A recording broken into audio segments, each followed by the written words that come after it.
of you, medyo okay na dito. So, hindi para sa inyo ang video na ito. But, some of you, aminin natin, nako-confuse pa rin sa principles of percentage. So, for example, meron tayong question number 1. What is 30% of 250? What number is equal to 30 and 1/2% of 80? So, sa number 5 naman, what percent of 90 is 50% of 60? And sa number 6, 60 is 2/5 of what number? So, ito mga sample questions lang to, na kung saan, nalilito pa rin tayo, or yung iba po sa atin ay nalilito pa rin, kung ano ba yung hinahanap, percentage ba, kung yung base ba yung nawawala, or yung rate ba. So, ngayon tuturo ko lang naman sa inyo yung technique kung paano ma-identify yung mga given natin and paano malaman kung ano yung unknown or yung dapat mong hanapin. Okay, so balikan lang natin saglit yung formula ng percentage. So, alam natin ang formula ng percentage is equal to rate times base. And then kapag si rate naman ang nawawala, percentage divided by base, and base percentage divided by rate. Or para mas madali, ginagamitan natin ang triangle. So, sa pinakataas, we have P, and then, yung sa baba, B, at saka R. So, kapag P ang nawawala, or percentage, base times rate. Kapag si B ang nawawala, P over R, or percentage divided by rate. And then, kapag si R nawawala, percentage over base. So, mas madaling tandaan, P, B, R. O kaya P, R, B. Pareho lang naman. Okay. So, para din mas madali nating mahanap yung mga part dun sa question. So, si base, siya yung number after the phrase percent of or part of. Or kapag ka yung number na after ng word na of, si base yun. Si rate naman, siya naman yung before the word percent of. And then si percentage, yun naman yung result of finding a part of the base. Kahit si base and rate lang ma-identify nyo, maladali na rin naman na malaman si percent. So, example number 1, what is 30% of 250? So, para mahanap natin kung ano yung nawawala, identify mo muna yung mga given. So, sabi kanina, yung number daw, after ng word na of or percent of, siya si base. So, therefore, si 250 ay base. And then, yung number naman daw before ng word na percent of, ayan o, number before the percent of, siya si rate. So, si 30 pala ay rate. Therefore, given si base and then si rate, ang nawawala ay si percentage. So, masasolve na natin using the formula of percentage, which is P is equal to rate times base. So, equals, ang rate natin ay 30% times, ang base natin ay 250. Of course, si 30%, ginagawa natin yung decimal, 0.30 times 250. Hindi pwedeng 30% times 250 agad. So, 0.30 times 250 is equal to 75.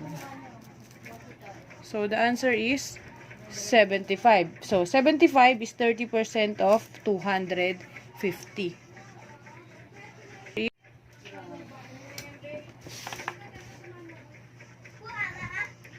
Okay. Next naman natin is 72 is what percent of 90? So, again, identify first the given, or identify muna natin yung mga given number natin. So, again, yung number na pagkatapos or after nung word na of, siya si base. So, 90 is the base.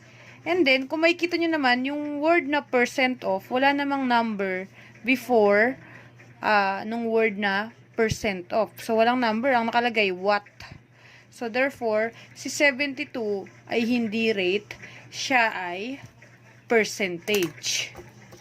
Si 72 yung ating percentage or yung P natin, kasi si percentage is siya yung result of finding a part of the base. So, part kasi ng base yung hinahanap natin. So, therefore, given si percentage saka si base, ang nawawala ay si rate. So, given the triangle, tingnan natin sa triangle, si rate yung nawawala. So, ang formula natin ay P over B. Rate is equal to percentage over base. So, ang percentage natin ay si 72 over, ang base natin ay 90. So, 72 divided by 90 is 0.8. Siyempre, hindi pa final answer 0.8. Lagi nating minumultiply kay 100% si rate. So, times 100. So, 0.8 times 100 is 80%. So, therefore, 72 is 80% of 90. So, for number 3, 20% of what number is 45? So, again, kapag kami nakita kayong number na may naka-attach sa kanya na percent, automatically, siya na yung ating rate. And then, of what number is 45? So, kita nyo naman, yung word, yung number after ng word na of ay wala. Kasi ang question lang, what number is 45. So, therefore, ang nawawala natin dito ay si base kasi walang number pagkatapos ng word na of. Therefore, si 45 ay ating percentage. So, therefore, ang nawawala, puro na lang therefore. So, ang nawawala ay si base. So, ang formula ni base is percentage over rate. So, ang percentage natin is 45 over 20%. Pakita ko lang. And then, si 45 over 20% magiging decimal, 0.20. So, 45 times 0.20 is 225. So, therefore, the answer is 225. Ang base natin is 225. So, next natin, what number is equal to 30.5% of 80? So, again, observe nyo mabuti yung problem. So, yung 80, siya yung number after ng word na of. Therefore, siya yung ating base. And then, kita nyo naman tong number na to, 30.5%. So, siya yung number before nung word na of or word na percent of. Therefore, siya si rate. So, ang nawawala dito, since given si rate and base, ay si percentage. So, ang formula ni percentage ay B times R or base times rate. So, ang base natin ay 80 times, ang rate natin ay 30.5%. Sabi dito, percent. Next, 80 times, si 30.5% ay equal kay 30.5%. Next.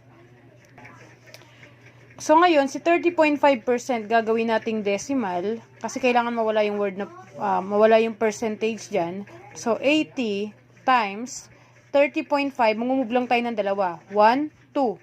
0.305. Okay, so 80 times 0.305 is equal to 24.4.